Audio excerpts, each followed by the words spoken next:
நமச்சிவாய வாழ்க. எல்லா உயிர்களும் இன்புற்று வாழ்க. ஏகநாயகராகிய இறைவனின் திருமேனி தழுவி நின்று கண்ணப்பர் சற்று தெளிந்தார்.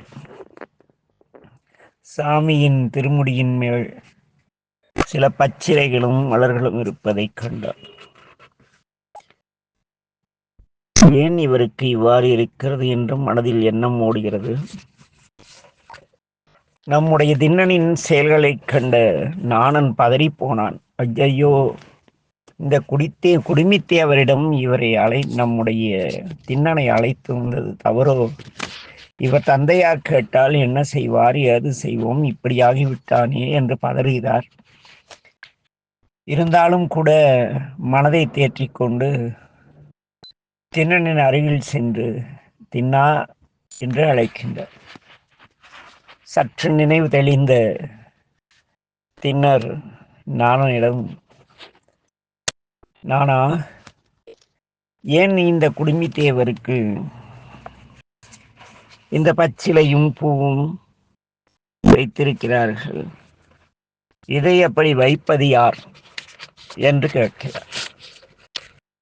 கேட்டவுடன் நாணன் திண்ணரை நோக்கி, உன் தந்தையாரோடு நான் சில நாட்கள் இங்கே வந்திருக்கின்றேன். அப்பொழுது பிராமணர் ஒருவர் இங்கே வந்து இறைவனுக்கு நீரூட்டி, குடுமித்தேவருக்கு நீரூற்றி சுத்தம் செய்து பச்சிலை பூ முதலியவற்றை அவருக்கு சுட்டிவிட்டு ஏதோ மந்திரம் போல ஏதோ சொல்லுவார். சொல்லி அவருக்கு உணவு ஊட்டி விட்டு செல்வார் என்று கூறுகிறார் நாணன். உடனே திண்ணனார், சாமி இங்கே தனிமையில் இருக்கிறாரே, இவருக்கு அருகில் யாரும் இல்லையா என்று கேட்கிறார்.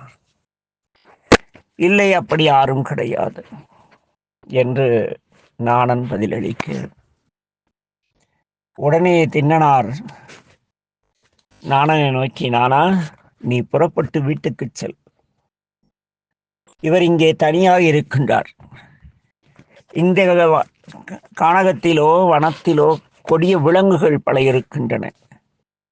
அவை இவருக்கு தீங்கு செய்து விட்டால் என்ன செய்வது? பாவம் அல்லவா இந்த குடுமித்தேவர்? நீயோ இவர் நம்மையெல்லாம் காப்பவர் என்று கூறுகின்றாய். நம்மை காக்கக்கூடிய நம்முடைய வேடுவர் குலத்திலே உங்களை எல்லாம் காக்கக்கூடிய என் தந்தையாருக்கும் எனக்குமே மெய்க்காவல்கள் இருக்கின்றார்கள்.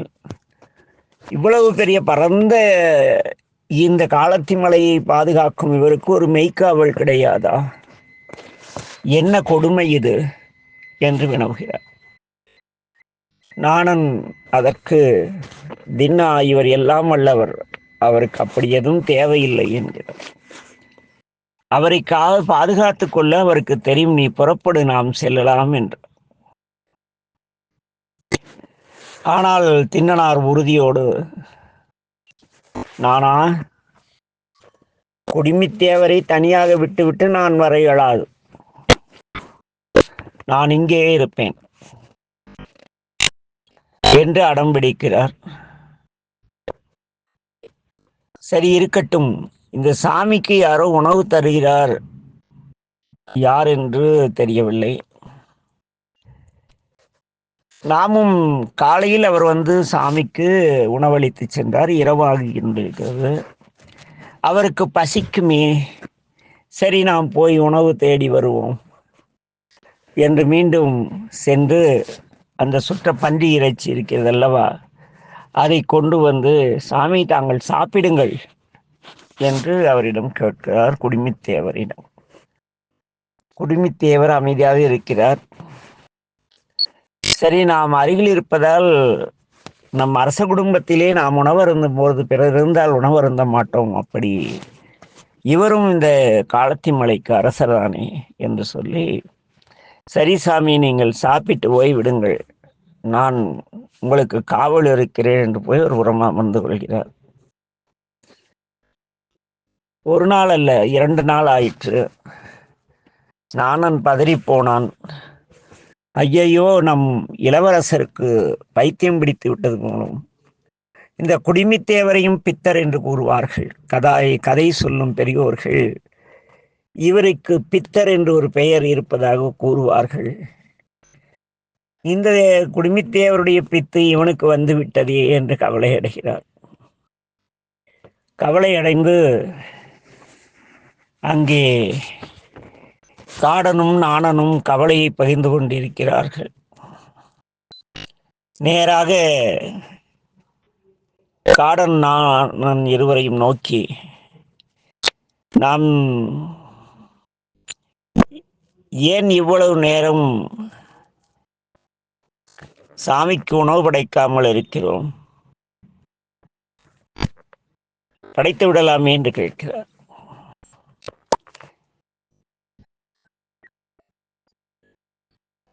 நாணன் காடனிடம், காடா, குடிமித்தேவரை கண்டவுடன் திண்ணன் அவரை விட்டு பிரிய மனமில்லாமல் அங்கேயே நின்று விட்டார்.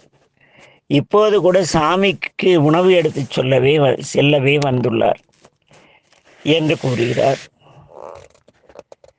ஏனெனில் திண்ணனுடைய மனதிலே ஒரே எண்ணம், சாமிக்கு தண்ணி ஊற்றிட்டு உணவு அருந்த வைக்க வேண்டும், அவ்வளவுதான். நேராக போனார். ஆற்றில் பொன்முகலி ஆற்று நீரை வாயில் ஒரு முழுங்கு அப்படியே முழுங்கி வாயில் வைத்து கொண்டார். காட்டு மலர்களை எடுத்து தன் குடுமியில் சொருகிக் கொண்டார். தேக்கு மர இலையிலே பதப்படுத்திய பன்றி இறைச்சியை எடுத்துக்கொண்டு மீண்டும் மலைக்கு புறப்பட்டார். நாணனும் காடனும் எவ்வளவோ தடுத்தும் திண்ணனுடைய செயல் மாறுபடவில்லை. உடனே நாம் இவருடைய பெற்றோரிடம் கூற வேண்டும் என்று தீர்மானித்து அவர்கள் இருவரும் அந்த உடுப்பூருக்கு வருகிறார்கள். நம்முடைய திண்ணனார் காலத்தியப்பரிடம் சென்று தனது வாயிலுள்ள நீரை சுவாமி மீது நீராட்டி தனது குடுமியில் சொருகியிருந்த மலர்களை சாமியின் சிரசில் வைத்து தன்னுடைய தலையை சாமியின் சிரசின் மீது வைத்து பூக்களை உதிர்க்கும்படி தலையை ஆட்டினார். அதற்கு பிறகு தான் கொண்டு வந்த இறைச்சியை எவ்வாறு ஒரு தாய் குழந்தைக்கு பதம் பார்த்து ஊட்டுவாளோ அதுபோல தான் சுவைத்து பார்த்து சிறந்த சுவையுள்ள பகுதியை சாமிக்கு முன் படைத்து, சாமி, நீங்கள் அன்பு கூர்ந்து சாப்பிடுங்கள், மிக பசிக்கும், மதியம் உணவருந்தினீர்கள் என்று ஏக்கத்தோடு கேட்கிறார். அப்படியே நின்று கொண்டிருக்கிறார். இரவாயிற்று. விடிய விடிய வனவிலங்குகள் இந்த சாமியை, குடுமித்தேவரை எந்த இடையூறும் செய்துவிடக்கூடாது என்று காவல் காக்கிறார். இரவு முடிந்தது. உடனே நம்முடைய திண்ணனார் விடிந்து விட்டதா, சாமிக்கு பசிக்குமே என்று கூறி நினைத்து கொண்டு வேட்டையாடச் செல்கின்றார். இப்படி இருக்கும் நேரத்திலே காலத்தியப்பருக்கு தினந்தோறும் பூஜை செய்து வரும் சிவகோச முனிவர் என்பவர் பூக்களையும் நீரினையும் எடுத்துக்கொண்டு சாமிக்கு அருகே வருகிறார். வரும்போதே இறைவனுக்கு அருகிலுள்ள இறைச்சி எலும்பை கண்டு அதிர்ச்சியுற்று, இந்த அநீதியை செய்தவர் யார்? நாய்களின் கால் தடத்தையும் செருப்பின் அடிச்சுவட்டையும் பார்த்து, இங்கே வேடுவர்கள் வந்து இவ்வாறு செய்திருக்க வேண்டும் என்று மனக்கவலை கொள்கிறார். பிறகு இறைச்சியையும் எலும்பினையும் தூய்மை செய்து மீண்டும் பொன்முகலி ஆற்றில் குளித்து காலத்தியப்பருக்கு நீர் கொண்டு வந்து தன்னுடைய நித்திய வழிபாட்டை செய்கிறார். அவ்வாறு செய்யும் பொழுது எல்லோருக்கும் சிவருமானே முதற்கடவுள் என்ற பொருள்படும்படி மந்திரங்களை ஓதி தனது தபோவனத்திற்கு செல்கின்றார். அவர் சென்று சிறிது நேரம் கழித்து திண்ணனார் பன்றி, மான் முதலிய மிருகங்களை வேட்டையாடி அவற்றை தீயழித்து நல்ல பதம் வரும்படி செய்து அவற்றை எடுத்துக்கொண்டு அங்கே வாயிலே பொன்முகலி ஆற்று நீரை எடுத்துக்கொண்டு தன்னுடைய திருமுடியிலே அந்த கானகத்து பூக்களை வைத்துக்கொண்டு நேராக குடுமித்தேவரிடம் வருகிறார். தேக்கிளையில் அந்த மாமிசத்தை வைத்து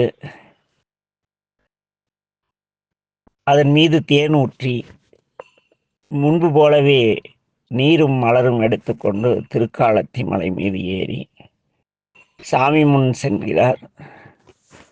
முன்போலவே வாயில் உள்ள நீரை உமிழ்ந்து பூசித்து சாமிக்கு இறைச்சியும் தேனும் கலந்து கொண்டு வந்துள்ளேன் பெருமானே, அன்பு கூர்ந்து அருந்துங்கள் என்று ஊட்டுகின்றார். இறைவன் ஒரு கணம் திகைத்து போயிருப்பார் குடிமித்தேவரினுடைய அன்பை கண்டு. நாமெல்லாம் நினைக்கின்றோம், கண்ணப்ப நாயனார் கறி ஊட்டினாரே, கண்ணப்ப நாயனார் கறி தின்றாரே, நாங்கள் தின்றுவிட்டு சிவனை கும்பிட்டால் என்ன தவறு கேட்கின்றோம் அல்லவா மூடர்களாக. கண்டவுடன் குடுமித்தேவரை பிரியாத அளவு மனம் பெற்றிருந்தார் அந்த தின்னனார். நாம் ஆலயத்துக்கு சென்று சாமி மேலே மெழுக்கு அண்டி போய் கிடந்தாலும் சுத்தப்படுத்துவது கிடையாது. எண்ணெய் காப்பில்லாமல் சாமி காய்ந்து போய் கிடந்தாலும் கவலைப்படுவது கிடையாது. நாம் பட்டும் பீதாரம்பரமும் அணிந்து கொண்டு சாமியிடம் போய் அதை கொடு இதை கொடு என்று கேட்கிறோம் தவிர அந்த சாமி அணிந்திருக்கும் வேட்டி எத்தன்மையில் உள்ளது என்று பார்க்க தெரியாது. கேட்டால் நாங்கள் மடாதிபதிகள், நாங்கள் சிவ அடியார்கள், நாங்கள் அந்த சிவ அறக்கட்டளை இந்த சிவ அறக்கட்டளை என்று தம்டம் அடித்துக் கொள்வார்கள். கண்ணப்பன் பார்த்ததும் சாமிக்கு தீங்கு நேருமே நினைத்து போல மெழுக்கண்டி கிடந்தால் சாமியின் திருமேனியிலே சிறு பூச்சிகள் அவருடைய திருமேனியை கடிக்குமே, இறைவனுக்கு வலிக்குமே என்ற எண்ணம் எந்த சிவாச்சாரியாருக்காவது திருலிங்க சிவம் சாமியுடைய திருமேனியை தீண்டி சேவை செய்யக்கூடிய எவனுக்காவது இருக்கிறதா? பெருசா சிவனை கும்பிட்டா உண்டியல் காசு வந்தா போதும்னு அரசாங்கமும் அந்த அறங்காவலர் குழுவும் இருக்கு. அர்ச்சகருக்கு ஏதோ கடனுக்கு தண்ணி ஊத்தனமா துணியை கட்டணமான் இருக்கு. இன்னும் பல பிறவிகளில் இறைநிலை புரியாத பன்றி திங்கும் பிறவிகளாகத்தான் இவர்கள் பிறப்பார்கள். இந்த சிவாச்சாரர்களும் இந்த அறநிலையத்தாரும் எல்லோரும் சாமியை பன்றி தின்றும் என்றால் என்ன, கண்ணப்பரை போல அல்ல, விலங்காக பிறந்து பன்றியும் பச்சையாக மாமிசம் தின்னும் பிறவிக்கு இவர்கள் ஆளாவார்கள். இதில் ஐயப்பாடே கிடையாது. ஏனெனில் இறைவன் திருமேனியிலே மெழுக்கண்டினால் அதை சுரண்டி பார்த்தால் சிறு சிறு புழுக்கள் இருக்கும். நம் தலையிலே வட்டு வந்தால் எவ்வாறு புழு வருகிறதோ அப்படி மலரை மென்மையாக மலரச் செய்யக்கூடிய மிக மென்மையான திருக்கரங்களை உடையவர் பெருமான். அவர் மேனியிலே புழு அண்டி போயிருந்தால் அவருக்கு வலிக்காது, பிப்பெடுக்காது. அது கல்தானே என்றால் கல்லிற்கு ஏன் மணி அடிக்கிறாய், கல்லுக்கு ஏன் பூஜை செய்கிறாய், கல்லுக்கு ஏன் கோயில், கல்லுக்கு ஏன் அறநிலை ஆட்சித்துறை? உணர்வு இருக்க வேண்டும் அல்லவா?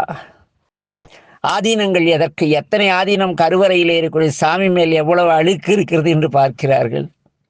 அது எங்கள் வேலை இல்லை என்றால் நீங்கள் எதற்கு ஆதீனத்திலே பொறுப்பில் இருக்கிறீர்கள்? கட்டளை தம்பிரானாக காரு பாரு தம்பிரான் பார்த்த தம்பிரான் ஓசல சாப்பிட்டு உடல் வளர்த்துக்கிட்டு ஆலயத்திற்கு சென்று சாமி திருமேனி வெளிப்பிரகாரத்திலும் பார்த்தா அந்த தட்சிணாமூர்த்தி துர்க்கை எல்லாம் சாமி திருமேனி தானே நாரி கிடக்குதுங்க.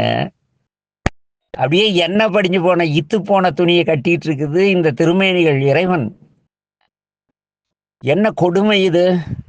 கண்ணப்ப நாயனார் வரலாறும் 63 குரு பூஜையும் எடுத்தால் போதுமா? கோயில் கட்டி குடமுழுக்கு செய்தால் போதுமா? அவருக்குரிய சேவைகள் செய்யும் உணர்வை அந்த சம்பளம் வாங்குறாங்கல்ல, தட்டுக சம்பளம். இங்க ஒரு முறை அர்ச்சகர்கள் சம்பள போராட்டம் நடத்திய பொழுது எங்கள் ஆசான் சொன்னார், தட்டுக்காசை எடுத்துக்கொள்வதா சொல்லுங்க, அரசாங்கம் எடுத்துக்கொண்டால் 50,000 சம்பளம் தருகிறோம் என்று சொல்லி அன்றைய முதல்வரிடம் கூறினார் எங்கள் ஆசான். இதை அந்த அர்ச்சகர்கள் கலந்தாய்வுக்கு இந்த சம்பள விஷயமா பேச்சுவார்த்தை சொன்னதும் வாய் மூடிட்டு போயிட்டாங்க. ஒரு பிரதோஷத்துல சாதாரணமா எவ்வளவு காசு வருது, விசேஷ நாட்கள்ல எவ்வளோ காசு வருது? தினம் வர்றீங்க, 10 ரூபாய்க்கு குறை இல்லாத போடுறாங்களே, சம்பளத்தை மட்டும் பேசுறீங்க. கண்ணப்பன் மாதிரி கொஞ்சோண்டு அன்பு வேண்டாமா? சாமி மேல் புழு புழு மெழுக்கண்டினால் சாமிக்கு பிச்சுக்குமேங்கிற ஒரு உணர்வு வேண்டாம்? இந்த கண்ணப்பனாயனார் வரலாறை படித்த பிறகு வரும் கோபம் இருக்கிறதே நம்முடைய செய்கைக்காக. நம் பெருமானை சிவனடியாரன்னு சொல்ற மட்டும் என்ன செய்யறாங்க? அப்படியே சிவன் எங்கள் அப்பன் பெரிய இது, நாங்க அரணை காப்பாத்துறோம்னு சொல்றவெல்லாம் காசு கொடுக்கலன்னா வந்து திருமுறை பாட மாட்டேங்கிறான் சாமி. ஓதுவார்கள் யாருக்கா சம்பளம்? திருச்சோற்றுத்துறையில பூஜை பண்ண ஆள் இல்லாத ஒரு காலகட்டம் இருந்தது. அங்க போய் ஒரு சிவனடியாரை போட்டா அவன் வந்து வருமானம் பத்தலன்னு ஒடியாந்துட்டான். என்னடா சிவனடியார் நீ? கண்ணப்பனை போல ஒரு 100% அன்பு இருக்கிறதா நமக்கு? நம் ஊரிலே நாம் வழிபாடு செய்யும் ஆலயங்களிலே எத்தனை இடங்கள் சாமி மேலெல்லாம் வறண்டு கிடக்கிறது. வெயில் காலத்திலே பொடிந்து போகாதா? சாமிக்கு அந்த எண்ணெய் காப்பு இல்லாமல் அசிங்கமா சொரிநாய் மாதிரி திருமேனி இருக்கே, உணர்வு கிடையாதா இந்த அடியார் என்று சொல்லிக் கொள்ளும் நமக்கு? கோயில் கட்டுவது பெரிதல்ல, உணர்வை விதைத்து அந்த ஆலயத்திலே இறை திருமேனிகளை இறைவனாக பார்க்கக்கூடிய பக்குவத்தை விதைப்பவனே குரு. அதை விடுத்து தீட்சை தருகிறேன், அது தருகிறேன், இது தருகிறேன், என் மடத்தில் தந்தால் தீட்சை, மற்றதெல்லாம் வெறும் பேச்சு அப்படின்லாம் சும்மா. என்னுடைய பதிவுகளை பேரூர் ஆதீனத்தை சார்ந்த அன்பர்கள் வந்து குழுவில் போடக்கூடாம் என்கிறார்கள். மடத்தில் சொல்லிட்டாங்களாம், சொக்கருடைய பதிவை எந்த குழுவிலும் போடக்கூடாதுன்னு. அந்த குழுவில் போட்டவருக்கு திருமடத்திலேருந்து உத்தரவு. என்ன நடக்குது? சைவத்தை பற்றி சொல்லி உணர்வோடு இருங்க மட அதிபதிகளே, நீங்கள் மட அதிபதிகளாக இருக்காதீங்கன்னு சொன்னால் இந்த பதிவை யாருக்கும் அனுப்பாதேன்னா என்னையா நடக்குது?